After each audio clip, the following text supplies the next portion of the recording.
हरे राम आवाज वाढवून दे ना आवाज. हां कृष्ण कृष्ण हरे हरे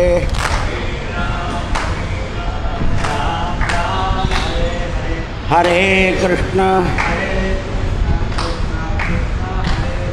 हरे राम हरे कृष्ण कृष्ण कृष्ण हरे हरे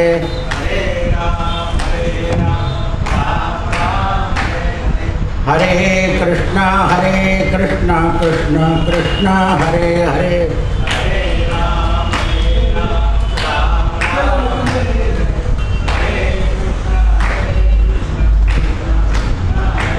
लाल रुमालन कधी गेलं. राम राम हरे हरे हरे कृष्ण कृष्ण कृष्ण हरे हरे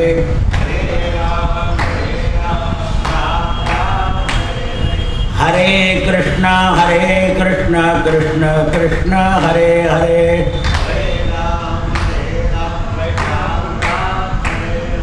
हरे कृष्ण कृष्ण कृष्ण पुंडली वरदा हरि विठ्ठल श्री ज्ञानदेव तुकारा गोपाल कृष्ण भगवान की जय. निवृत्ती ज्ञानदेव सोपान मुक्ताबाई एकनाथ नामदेव तुकाराम.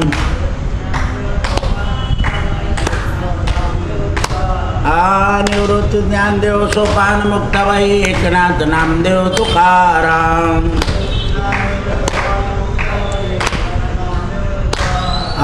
एकनाथ नामदेव तुकाराम एकनाथ नामदेव तुकाराम.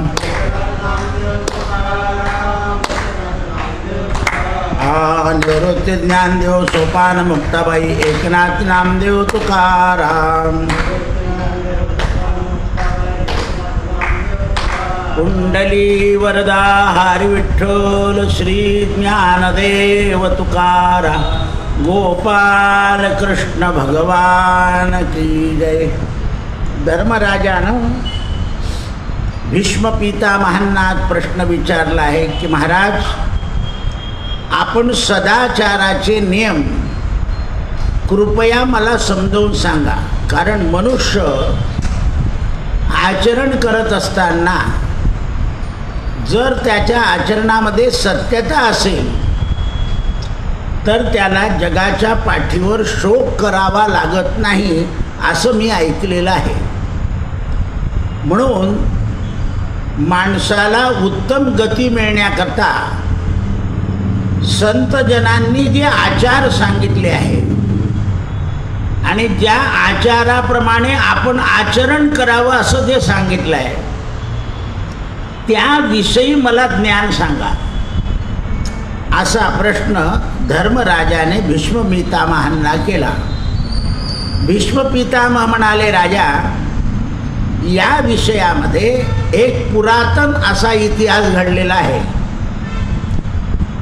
की असुर देवराज प्रल्हाद हा अजगर मुनीला भेटला आणि अजगर मुनीला त्याने प्रश्न विचारले सदाचाराचे. आता अजगर म्हणजे प्राणी अजगर नाही, अजगर प्राण्याची जी वृत्ती आहे त्या वृत्तीला धरून जगणारा ऋषी म्हणून त्याला अजगर ऋषी असं म्हटलंय. अजगर एका ठिकाणी पडून राहतो, समोर जी येईल तेवढी शिकार घेतो. त्याप्रमाणे या ऋषींनी अवधूत गीतेमध्ये सांगितलं प्रल्हादाला, अवधूतांनी तेच ज्ञान या ऋषींनी आचरणात आणलं. एक शुद्ध चित्त निर्विकार, ज्याचं चित्त शुद्ध आहे आणि जो विकार रहित आहे, असा एक ब्राह्मण पृथ्वीवर फिरत होता आणि त्याच्या चित्तामध्ये विकार नाही हे प्रल्हादाला दिसलं. कारण प्रल्हाद राजा आहे, नुसता राजा नसून भगवत भक्त आहे, पण दैत्य कुळात जन्माला आला आहे. दैत्य कुळामध्ये असून सुद्धा, राजसद्धा असून सुद्धा ज्याला सदाचाराबद्दल प्रेम आहे, नाही तर दैत्य कुळामध्ये सदाचार नावाची गोष्ट नसते. पुन्हा भगवत भक्त आहे, त्यावेळेस या प्रल्हादानं या बुद्धिमान ब्राह्मणाला विचारलं, महाराज आपण स्वस्थ व शक्तिमान, मृदुवचनी, इंद्रिय जिंकणारे, कर्मापासून दूर राहणारे, दुसऱ्याच्या दृष्टीवर दोष न पाहणारे, गोड भाषण करणारे, तत्वज्ञानी, आणि तुमचं वागणं लहान बालकासारखं आहे. तुमचं हे आचरण पाहून मला आनंद होतो, कारण तुम्हाला कसलीही चिंता दिसत नाही. सदा सर्वदा तुम्ही तृप्त राहतात. सदा सर्वदा तुम्ही तृप्त राहतात हे आमच्या लक्षात येतं. आपण इंद्रियांविषयी काही पर्वा करत नाही. हे मुनिवर, आपली ती बुद्धी आहे ती शास्त्र अनुसरून आहे, म्हणून मला तुम्ही उचित धर्म सांगा कृपा करून. असं प्रल्हादानं विचारल्यावर श्रेष्ठ मुनी मधुर वाणीने म्हणाले, राजा प्रल्हादा, बघा जगतामध्ये जगाची रीत अशी आहे, उत्पत्ती, ऱ्हास आणि वृद्धी. जगात प्रत्येक गोष्ट उत्पन्न होते, ती वाढते आणि नंतर तिचा ऱ्हास व्हायला लागतो. ही जगाची रीत आहे. मग आपण या जगामध्ये उत्पत्ती झाली की त्याचा आनंदही मानायचा नाही, वाढली त्याचाही आनंद नाही, आणि त्याचा नाश झाला त्याचं दुःख नाही. कारण ही जगाची रीत आहे. आपण पाहतोय ना, या हिमालयामध्ये पर्वत केवढाले होते, सगळे ढासळून राहिले, खाली येत आहे. म्हणजे उत्पत्ती झाली, स्थिती झाली, आणि आता ढासळायला सुरुवात झाली. आज कोणत्या तरी राष्ट्रात जमीन फाटली आणि फाटल्यावर सगळा लाव्हावरती आला आहे. एवढी फाटली ती की प्रमाणाच्या बाहेर. म्हणजे याचा अर्थच असा आहे की या पृथ्वीची वृद्धी होते, वाढत जाते आणि शेवटी ऱ्हास होतो. आता याचा हर्षही करायचा नाही आणि याच्याने व्यथिती व्हायचं नाही. जिथे संयोग आहे तिथे वियोग ठरलेला आहे. जिथे जन्म आहे तिथे तरुणपण आहे, म्हातारपण आहे, आणि एक दिवशी शेवट आहे. मग जन्माला आला त्याचाही जास्ती आनंद मानू नये, आणि मनुष्य गेला त्याचंही दुःख करू नये. कारण ज्याला जेवढं आयुष्य असेल तेवढ्या दिवस तो राहतो. जसं उदाहरण सांगतो तुम्हाला, आपण एखादा अलंकार घेतला तर त्याला एकदम सुंदर डबी येते. आपण अलंकार बोटात घालतो, ती डबी सुंदर आहे म्हणून अशी ठेवून देतो. त्याचा उपयोग काही नसतो, पण हळूहळू त्याच्यावर धूळ बसत जाते आणि बऱ्याच दिवसाने आपले हात ती डबी टाकून देतात.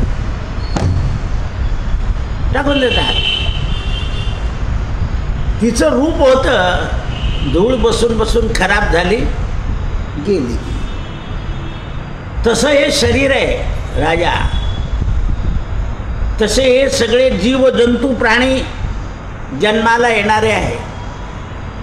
काही जीव जन्माला येतात 1-1.5 तासामध्ये मरण पावून जातात. काही 100 वर्षाने जातात, काही 10 वर्षाने, काही 15 वर्षाने, काही 20 वर्षाने. जीवासवे जन्म मृत्यू. म्हणून या पृथ्वीवर स्थावर जंगम प्राणी सगळे मृत्यूच्या मुखामध्ये जाणार आहेत. जसं आता ती मांजर भेटते, ते किडे खात राहते. मांजरीला कुत्रे खातील, कुत्र्याला दुसरं कोणी खाईल, लांडगा वगैरे, वाघ वगैरे झाला. चालय जगाचं निवांत. आपण धान्य खातो, चारा 4 पायवाले माणसं खातात, आपल्या प्राणी खातात. जगाचा नियम आहे. म्हणून आकाशामध्ये छोटे छोटे किडे विहार करतात, त्यांना दुसरे मोठे किडे खातात, त्या मोठ्या किड्यांना प्राणी खाऊन जातात. अनायासेनं आपल्याला हे सगळं अनुभवाला येतं. म्हणून मी कोणत्याही वस्त्राची इच्छा करीत नाही.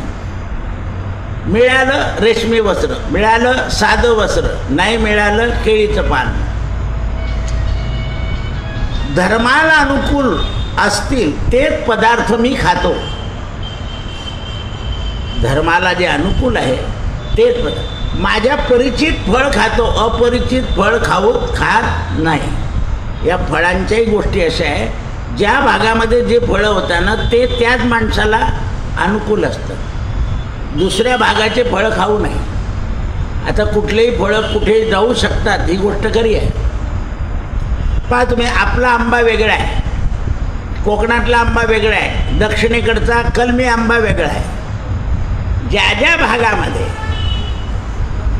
जसं जसं हवामान आहे त्या हवामानाप्रमाणे तिथले पदार्थ फळं उत्पन्न होतात आणि त्याप्रमाणे तशी माणसं. पहा, पंजाबमध्ये गेलं तर उंच भडदाड माणसं आहे, हे भले उच्च गोरे पान. दक्षिणेकडे गेले काळे कुट्ट. आपल्याकडे असं आहे, बाकीकडे असं नाही आहे. बाकीच्या राज्यात एकसारखे काळे आणि गोरे, पण आपल्याकडे भारतभूमीमध्ये कर्मयोगाचा सिद्धांत सांगितलेला आहे आणि कर्मयोगामुळं जग चालतं. जीवा कर्मयोगे जगी जन्म झाला आणि कर्माप्रमाणे फळं मिळतात इथं. म्हणून धर्मानुकूल जे पदार्थ मिळतात तेच मी खातो, अजगर वृत्तीने राहतो आणि सदा कल्याणमय विचार करतो. नेहमी माझ्या मनामध्ये जगाचं कल्याण, आपलं कल्याण व्हावं असे विचार असतात. मी शोकहीन आहे, मला कसलाही शोक होत नाही. मी पवित्र व अतुल मोठमोठे विद्वानांना नमस्कार करतो. जे मूढमती असतील त्यांच्याबद्दल काहीही बोलत नाही आणि त्यांच्याबद्दल माझ्या मनात काही विचारही येत नाही. कारण असं आहे, वाईटाला पाहिलं ना की आपल्याला सुद्धा वाईट बुद्धी होऊन जाते. म्हणून मी त्यांना पाहतही नाही आणि त्यांच्याबद्दल विचारही करत नाही. सगळ्यांचं कल्याण व्हावं अशी माझी इच्छा असते. मला जगात कोणी प्रिय नाही आणि अप्रिय नाही. त्यामुळे मला भय, राग आणि द्वेष, लोभ आणि मोह हे निर्माणच होत नाही. माझ्या अंतःकरणामध्ये माझी वृत्ती शांत राहते. मी वृत्तीचं पालन करण्यामध्ये तत्पर असतो. म्हणजे आपली जी चांगली वृत्ती आहे तिला सांभाळण्याचा प्रयत्न करतो. थोडीफार मी इकडे तिकडे जाऊ देत नाही. आपलं कसं असतं, पाणी तेरा रंग कैसा जिसमें मिलाया वैसा. धुळ्याला गेले तर धुळ्यासारखे आणि मालेगावला गेले तर मालेगावसारखे. ज्याला कोणालाच काही मिळत नाही त्याने धुले मालेगाव जावं असं नियम आहे. असं आहे, कारण संस्कृती कमी आहे तिथे. बाकीच्या गावांमध्ये संस्कृती आहे. म्हणून ते म्हणतात, कृपण लोक अर्थसंग्रह करतात. जे जगामध्ये कृपण असतात ते अर्थाचा संग्रह करतात आणि ते अर्थ तसंच राहून जातं. ते त्यांना काही उपयोगाला येत नाही. त्यांच्या पिढीने जरी उपयोग घेतला तरी ते वाम मार्गाने वापरतात. म्हणजे त्यांच्या जे निर्धन लोक आहे, संग्रह करणारे लोक आहे, कृपण लोक जे आहे, या कृपण लोकांचं धन त्यांचे मुलं वाम मार्गाने घालून टाकतात. म्हणून धनामध्ये कृपणपणा ठेवायचा नाही. भक्ष्य आणि भोज्य पदार्थ जे मिळतात त्याच्याने मी उदरनिर्वाह करतो. प्रारब्धानुसार देश, काल आणि व्यवस्था जशी असेल त्याप्रमाणे जगावं. माझ्या अजगर वृत्तीच्या व्रताचं मी पालन करतो, त्यामुळे मला सुख दुःख, लाभ हानी, प्रीती अप्रीती, जीवन आणि मरण याच्याबद्दल काही वाटत नाही. मला भय उत्पन्न होत नाही, मला राग नाही, मला मोह नाही, मला अभिमान नाही. धैर्य धरून मी जगतो. जसा जसा मनुष्य अभिमान करतो ना तसं त्याचं धैर्यबल कमी होतं. अभिमानाने मनुष्याची सहन करण्याची शक्ती कमी होऊन जाते. कारण अभिमानाचं जे गुण आहे तमोगुण तो एकदम शरीरात प्रवेश केला की माणसाची शक्ती क्षीण होते. आणि ज्याच्याजवळ धैर्य नसतं त्याची बुद्धी जी आहे ना ती अनाचार करायला तात्काळ तत्पर होते. म्हणजे ज्यांच्यामध्ये धैर्य नाही असे लोक चुकीच्या गोष्टी ताबडतोब करतात. आता पहा तुम्ही, आपल्याला 2-3 उदाहरणं पाहायला मिळत आहे की त्या मुलीला तुम्ही पटवून घेतलं त्याच्या बापाला हुंडाचा त्रास केला, आणखीन मागितलं, त्याने गाडी दिली आणि शेवटी पुन्हा छळ केला. काय झालं, काय फळ मिळालं? अपकीर्ती, कारागृहवास. बरं दुसरी सून गेली. बरं एकीने खोटं बोलली असेल तर दुसरीने काय केलं? म्हणजे असं जगात अनुभवायला येतं आपल्याला. ही दुर्बुद्धी आहे. किती संग्रह करायचा, किती दुसऱ्याकडून घ्यायचं. हे आता जग हुशार झालं, शिकलं, पण लोभ मात्र कमी करत नाही आहे. लोभ कमी करत नाही आहे. देशाच्या विरुद्ध वागता. कशामुळे? लोभामुळे. 2 पैसे जास्त मिळतात म्हणून. त्यामुळे त्यांची बुद्धी खराब होते आणि त्यांचा स्वभाव दुष्ट होतो दिवसेंदिवस. यम, नियम, व्रत आणि सत्य याचं पालन त्यांच्याकडून होत नाही, म्हणून त्यांना शांती आणि समाधान येत नाही. म्हणून काही लोक विचारताना आमच्या घरात सगळं फक्त वाघिंचं दोन्ही पण शांती नाही. आता शांती येईल कुठून? तुम्ही जर आवरटच आहे तर येईल कुठून? एकदम सगळं सुख मिळत नाही, हळूहळू मिळतं. सगळे अनुभव एकदम येत नाही, हळूहळू अनुभव येतात. सगळ्याच गोष्टीची घाई करायची नसते. दुसऱ्याचं पाहून वागायचं नाही. जेवढं आपल्याला अनुकूल आहे तेवढं आचरणात आणायचं. आपल्या स्वतःच्या बळानं आणि स्वतःच्या बुद्धीनं जगायचं.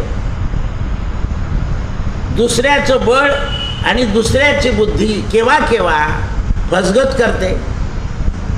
म्हणून माणसाने मन, वाणी आणि बुद्धी ही नेहमी आपल्या ताब्यात ठेवावी. कोणालाच मन देऊ नये. कोणी भेटलं नाही म्हणजे आपलं मन उदास होतं. आज हुरहुर भेटले, अमुक भेटले, नाही भेटला ठीक, नाही भेटला ठीक. आपलं मन दुसरीकडे द्यायचं नाही. कारण त्या काय होणार, जगात सगळेच काही भेटत नाही. सगळ्यात काळ सारखा नसतो. कोणाला कोणाला जावं लागतं.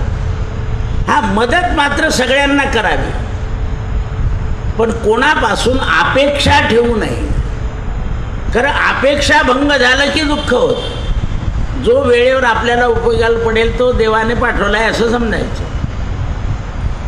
जो आला नाही त्याची देवाची मर्जी नाही म्हणून तो आपल्याजवळ आला नाही. जे झालं ते भगवंताची कृपा, जे झालं नाही तेही भगवंताची कृपा. म्हणून बुद्धीपेक्षा हे विषय जे आहे हे माणसाला ताबडतोब ओढून घेतात. मूर्ख लोक दुष्कर काम करतात आणि त्यामुळे त्यांना अनेक दोष लागतात. अशा प्रकारे सर्व दोष कशाने नष्ट होतील? सर्व दोषाहरण जडजीवा तारण. काय तर म्हणे हरिनाम.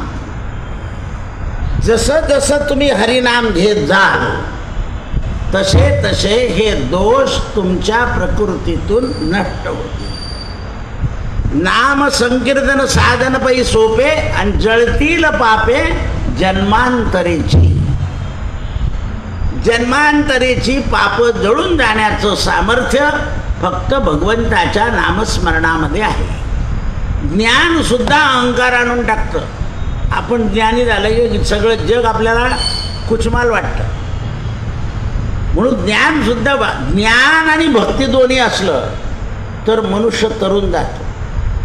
आता हे काही स्वाध्याय करणाऱ्या सांगता ना, आम्ही असे वेडीवाकडी भक्ती करत नाही, आम्ही तत्त्वज्ञान आहे. ऐक रे, तत्त्वज्ञानाने सुद्धा मनुष्य एकलकोंडा होऊन अहंकारी होतो. तुम्ही ईश्वरावर प्रेम ठेवल्याशिवाय, आणि ईश्वरावर प्रेम ठेवलं असेल तर तुम्हाला दोन लोकांवर प्रेम ठेवावं लागतं हयातीत, आई आणि वडील. यांच्यावर प्रेम असलं तरच तुमच्यावर ईश्वराची निरपेक्ष बुद्धीनं तुम्ही सेवा कराल. आई वडिलांवर प्रेम नसेल तर तुमचं प्रेम ईश्वरावर बसणार नाही.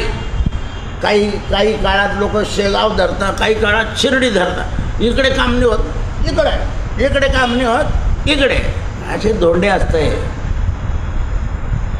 काही लोक म्हणतात नाही साईबाबा लवकर प्राप्त होतो, कोणी म्हणतं मग गजानन महाराज, तिसरा म्हणतो नाही स्वामी समर्थ, चालले ते इकडे तिकडे भटकत. असं कोणीच तुमचं काम करणार नाही. तुमची वृत्ती जेव्हा चांगली होईल, तुमच्या वृत्तीमध्ये जेव्हा चांगले गुण येतील, तुमचं असत्य कमी होईल, सत्य येईल, त्यावेळेला तुम्हाला सुख, शांती आणि समाधान मिळेल. जसं कुठेही झोपून मच्छरदाणी लावली म्हणजे मच्छर आणि किडे त्रास देत नाही. कुठे जातो तुम्ही, घरात बाहेर कुठे मच्छरदाणी लावली, त्याच्यातले किडे हाकलून दिले की मग येत नाही ते. त्याप्रमाणे तुम्ही सत्य, दया, दान आणि तप या 4 गोष्टीची मच्छरदाणी लावली की तुम्ही सदा आनंदित राहणार. जिथे सत्याचा काही उपयोग नाही, जिथे सत्य आचरणात येणार नाही, अशा ठिकाणी काय होईल? राग, भय, लोभ, मोह, क्रोध, राग येईल, भय येईल, लोभ येईल, मोह येईल आणि क्रोध येईल. आणि याच्याने व्रताचं पालन होत नाही. म्हणून ज्या दिवशी आपला उपास असतो ना, त्या दिवशी जास्त काम काढू नये, कारण हे शरीर थकलं की मग कंटाळा करतं. देवाची पूजा, नामस्मरण असं घाईत होऊन जातं, मन लागत नाही त्याच्यात. म्हणून त्या दिवशी श्रम कमी पाहिजे. तेव्हा ते, कारण शरीराला अतिश्रम झाले की त्याच्याकडून काम नाही होत.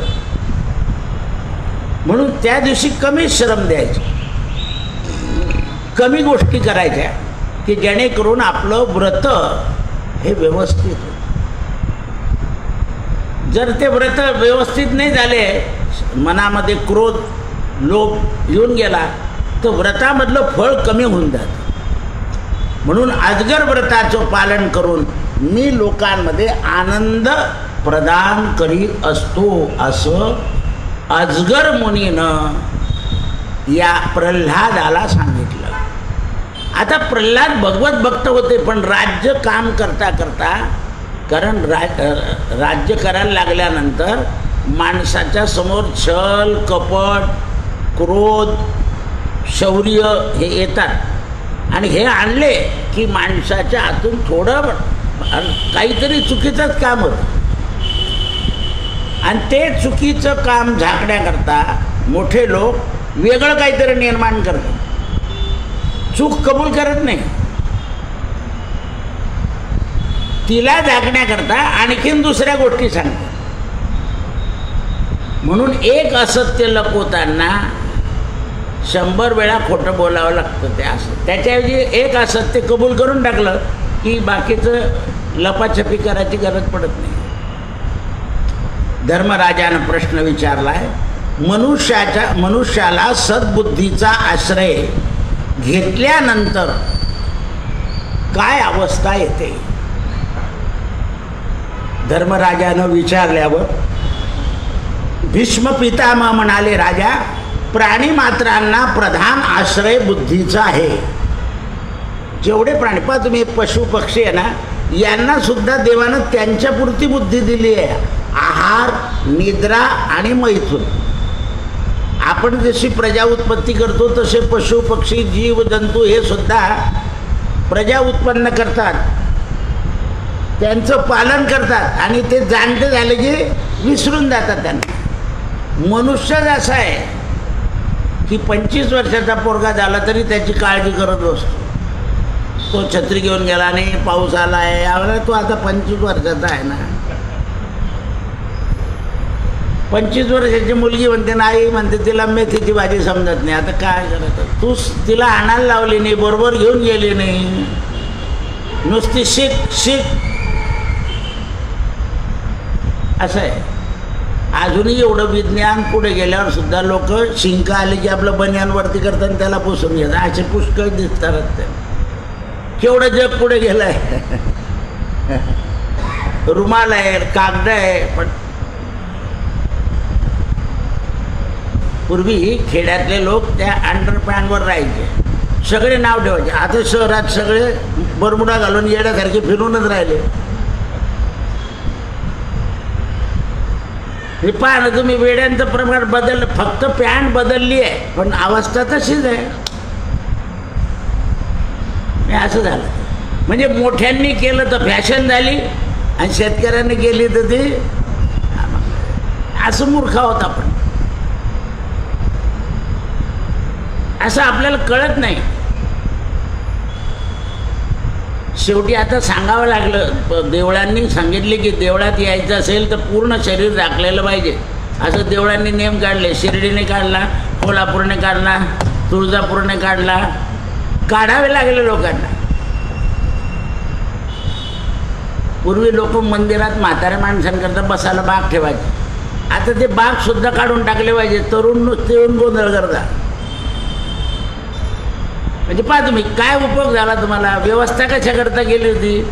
आरामाने बसण्याकरता. त्याचा उपयोग काय केला तुम्ही? म्हणून या जगामध्ये प्रधान काय आहे तर बुद्धी. आणि आज सगळ्यांची काय खराब झाली आहे? बुद्धी. पहा तुम्ही, सरकारने सांगितलं बघ गरीब बायांना पैसे द्यायचे, सगळ्या कर्मचारी बायांनी आपली नावं नोंदवून दिले. आता ते निघालं सगळं खरकट. हां, वसूल करायला काही गरज होती का? सरकारी कर्मचारी आपण पगार घेतोय, काही गरज नव्हती. टाकले नाव त्यांनी, घेरले पैसे, आता काढा त्यांचे. किती खोटं बोलतो आपण आणि म्हणतो देश पुढे गेला पाहिजे. असं जाईल का? नाही जाणार. लोक म्हणतात ते तर खाता, मग त्यांनाही शिकवा खाऊ नका म्हणून. असा तुमचा पुढारी पाहिजे, न खाणारा. असं आहे ते. आशाने देत जाणारच नाही पुढे. हे आपल्याला प्रत्येकाला करावं लागणार आहे. आणि जोपर्यंत किती गद्दार निघाले बा, तुम्ही 24 तर निघाले आतापर्यंत, इकडचे राहून तिकडे बातम्या देणारे. काही स्त्रिया आहे, काही पोरं आहे, काही माणसं आहे. म्हणून ते म्हणतात की बुद्धी खराब आहे. संसारामध्ये बुद्धीनं कल्याण होतं. हे प्रल्हादा बलिपुत्रा, तू लक्षात ठेव. नच मुनीने, मंकी मुनीने तुम्हाला जे सिद्धांत सांगितले ते बुद्धीचे सांगितले. काश्यप ब्राह्मणाचा संवाद प्राचीन एक इतिहास आहे, तो तुला आता बुद्धीच्या रक्षणाकरता सांगतो. म्हणून काश्यप आणि इंद्र यांनी एक संवाद केला आहे. माणसाला सद्बुद्धीचा आश्रय कसा मिळेल, कशाकरता मिळेल. आता काश्यप हे ऋषी आहे आणि इंद्र हा देवांचा राजा आहे. इंद्र राजा असून सुद्धा खोटं बोलतो.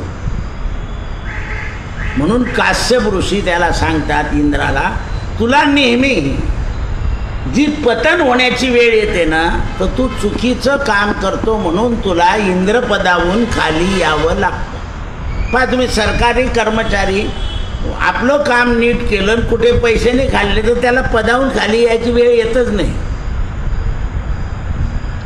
कुठेही जा तुम्ही, आपल्या नियमानं राहिलो आपण, सत्य, दया, दान आणि तप, की आपल्या जगात अपमान होतच नाही. तुम्ही मूर्खाशी वाद केला म्हणजे भांडण होणारच आहे. म्हणून मूर्खाशी वाद करायचंच नाही. एखादा मनुष्य जास्ती संतापून बोलत असेल तर आपण मौन धरून घ्यायचं, बोलायचं नाही, म्हणजे शांत होतं. आपण बोलण्याचा प्रयत्न केला आणि त्याला कडक बोललो की भांडण झालंच. आता कशावरूनही भांडण होतं. म्हणून पूर्व कालामध्ये काश्यप नामक एक संयमी तपस्वी ऋषी होते आणि त्यांच्याकडे द्रव्य कमी होतं पण लोक सल्ला घ्यायला जास्ती आहे. काही वेळा काय वाटतं आपल्याला की द्रव्यानं मान मिळतो, नाही, लोक कामापुरता श्रीमंताला धरतात आणि शेवटी सल्ला घ्यायला सज्जनाकडेच जातात. गणपतीच्या वर्गणीपुरता ठीक आहे श्रीमंत माणूस, पण गणपती कसा कार्यक्रम करायचे हे सज्जनालाच विचारायला जावं लागेल, नाही तर उलटं तोरण लागून जातं. मग चिकणा भागमध्ये आणि पानं उलटे, कोणीतरी म्हणते का उलटं तोरण लागलं, असं आहे. विड्याची पानं सुद्धा कळसात कशी घालायची हे लक्षात देणार, असं आहे. म्हणून सज्जनाकडेच जावं लागतं. पण आपण काय करतो, मान सज्जनाला देण्यापेक्षा द्रव्याला जास्त. या युगात तर द्रव्यालाच मान आहे. परवा मी तुम्हाला सांगितलं ना, माझ्याकडे एक बाई आली, ती म्हणे दादा माझा मुलगा 3 लाख रुपये पगार आहे त्याला, तो म्हणतो मला नोकरी करणारी मुलगी नको आहे. म्हटलं तू भाग्यवान आहे. ती शेजारची बाई मला विचारायला आली होती की माझ्या मुलाला पगाराची मिळेल का बिना पगाराची, तू भाग्यवान आहे. ती पाहायला लागली माझ्याकडे. म्हणजे भाग्यवान म्हटलं मग तो मनुष्य 3 लाख रुपये कमवतो आहे, त्याला घरात पत्नी आनंदाकरता ठेवायची आहे, पैसे कमवायला बाहेर पाठवायचे नाही आहे. भाग्यवान आहे तो का तुझ्यासारखा आहे? कारण ज्या कामाकरता स्त्री आहे ते कामाचा आनंद मिळाला पाहिजे. मुलांचा सांभाळ आहे, मुलं पुढे गेले पाहिजे, ते गेले पाहिजे. पण नोकरीवाल्या स्त्रियांना पुष्कळ अडचणी येतात. सासूला कसं वागवता येत नाही, सासऱ्याला वागवता येत नाही, घरात कोणी राहत नाही म्हणून वागवता नाही येत. स्त्री घरात असली म्हणजे म्हाताऱ्यांचाही सांभाळ होतो, बालकांचं पोषण होतं आणि सांभाळले जातात. आई शाळेतही नेऊ शकते, घरी आणू शकते. हे लक्षात आलं पाहिजे. आपण फक्त द्रव्य पाहतोय. मोठं घर पण ते झाडवलं जात नाही आहे, अशी पंचायत आहे लोकांची. त्या सदाशिव पेठेमध्ये असे म्हातारी आहे की पोरं ठेवता घरामध्ये, आमच्या घरात राहा. खरंच सगळे पोरं अमेरिकेत आणि घरं मोठे आहे.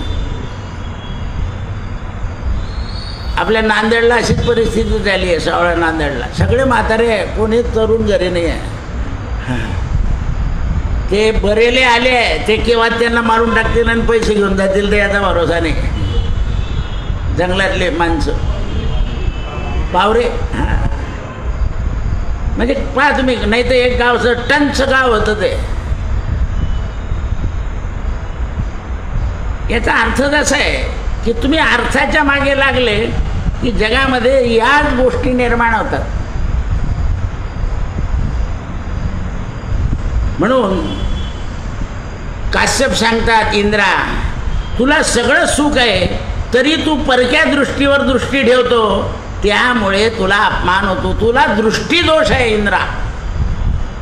आपण सुद्धा कोणाकडे काही असलं काय करायचं, चांगलं आहे तर होईल तुझं बरं. पहा ना आपलं नातू कसं आहे, बारीक, त्यांचं कसं आहे गुटगुटी. आता हे शरीर संपत्ती आहे. त्या मुलांवरून सुद्धा तुम्ही दृष्टी खराब करतात. बरं तुमच्या घरी खायला आहे, त्याच्या घरी खायला नाही आहे. शरीर संपत्ती सगळ्यांना सारखी मिळत नाही. हो, हे नख आहे ना, हे सुद्धा सारखे नाही. कोणाचे वाकडे तर कोणाचे तिरपे तर कोणाचे सरळ, कोणाचे असे उभे आहे, असं आहे ते. कोणाचे केस लांब तर कोणाचे आखूड. रोज जातात बऱ्याच लोकांचे वाया, कोणाचे जातच नाही. कारण हे शरीर जे आहे हे सगळं पूर्वकर्मावर अवलंबून आहे. ज्याप्रमाणे पूर्वकर्म असेल त्याप्रमाणे शरीराचे अवयव, आवाज, डोळ्याची खडी हे सगळं निर्माण होतं. हे गंधर्व लोक एवढे कार्यक्रम करताना त्यांना कधी तुम्ही एका डिशमध्ये 2 जिलेबी दिल्या तर ते एकच खातील, 2 नाही खाणार. म्हटलं का बरं? वजन वाढून जाईल. म्हणजे ते एवढा पैसा कमवतात, एवढं तुम्हाला कला करून दाखवतात, पण त्यांना त्यांच्या मोजमापावर व्यतिरिक्त खाताच येत नाही. पहा बरं आता काय मलबाल हिरला आता ते पण जास्तीने खाता येत त्यांना. लगेच ते म्हणजे नाही वजन वाढून जाईल. याचं कारण आहे ना, त्यांना ती कला करायची आहे. त्यामुळे आहारावर नियंत्रण करावं लागतं, शरीर लवचिक ठेवावं लागतं, कोणती गोष्ट करता आली पाहिजे पटकन. आपल्याला वाटतं पैसा आहे सगळं आहे, पण आहार जास्त घेऊ शकत नाही आपल्यासारखा. म्हणून ते म्हणतात हे दोष जे आहे हे दोष आपल्या कर्मानुसार आलेले आहे इंद्रा. आणि म्हणून जास्त लालसा ठेवू नये. धनाची, स्त्रियांची किंवा कीर्तीची किंवा प्रतिष्ठेची जास्त लालसा ठेवायची नाही. दृष्टी दोष आला की संसारामध्ये कोप येतो, क्रोध येतो आणि क्रोधामुळे संसारात नेहमी कलह, भांडण होतं. शरीरामध्ये दोष निर्माण होतात. भगवंताने आपल्याला 2 हात दिलेले आहे आणि 3 ऋतू दिले आहे, पावसाळा, हिवाळा आणि उन्हाळा. त्या ऋतूप्रमाणे आपल्या शरीराचं रक्षण होतं. उन्हाळ्यामध्ये घामाच्या द्वारानं, हिवाळ्यामध्ये पचवलेलं अन्न घामाच्या द्वारानं उन्हाळ्यामध्ये निघून जातं. उन्हाळ्यामध्ये घामाच्या द्वारानं पवित्र झालेलं शरीर पावसाळ्याच्या वर्षा ऋतूमध्ये येणाऱ्या आनंदानं, वातावरणानं किंवा काही फळभाज्यांना, अन्नानं पुन्हा सदृढ होतं. आणि हिवाळ्यामध्ये पुन्हा ते बलवान होतं. दिवाळीनंतर पुन्हा उन्हाळ्यामध्ये घाम गाळला की शरीरातले दोष निघून जातात. हे ज्याप्रमाणे शरीराचे क्रम आहेत त्या ठिकाणी जर तुम्ही त्या ऋतुमानाप्रमाणे वागले नाही, ऋतुमानाप्रमाणे खाल्लं नाही, तर मात्र सदा रोगी राहाल. त्याप्रमाणे काम केलं पाहिजे. आणि मनुष्य मग दीन आणि दुर्बल होतो.